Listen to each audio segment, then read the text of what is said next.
আজকের তাজা খবর হচ্ছে মালয়েশিয়ায় বিমানবন্দরে 26 বাংলাদেশি আটক। ভাই, এরকম প্রতিদিন কম বেশি এখানে আটক হচ্ছে মালয়েশিয়া এয়ারপোর্টে। এই যে ট্যুরিস্ট বিষয়ে আইসা এখানে থেকে যাবে, এরকম অহরহ প্রতিদিন ঘটতেছে এরকম ঘটনা। তো যারা আসবেন অবশ্যই আপনারা ভেবে চিন্তে আসবেন, আসার আগে 10 বার ভাববেন। মালয়েশিয়ার কিন্তু কন্ডিশন তেমন ভালো যাচ্ছে না ইদানিং, অনেক দরা কাপড়া চলতেছে।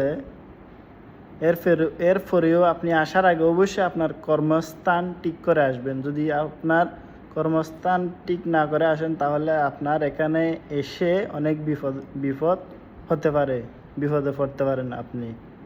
তো বি কেয়ারফুল। এগুলো কি কারণে ধরা পড়তেছে?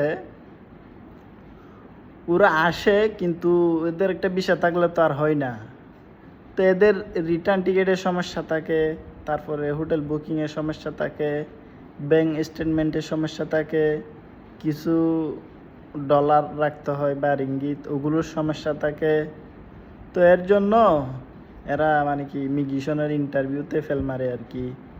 তারপরে ইমিগ্রেশনও চালাক হয়ে গেছে ইদানিং।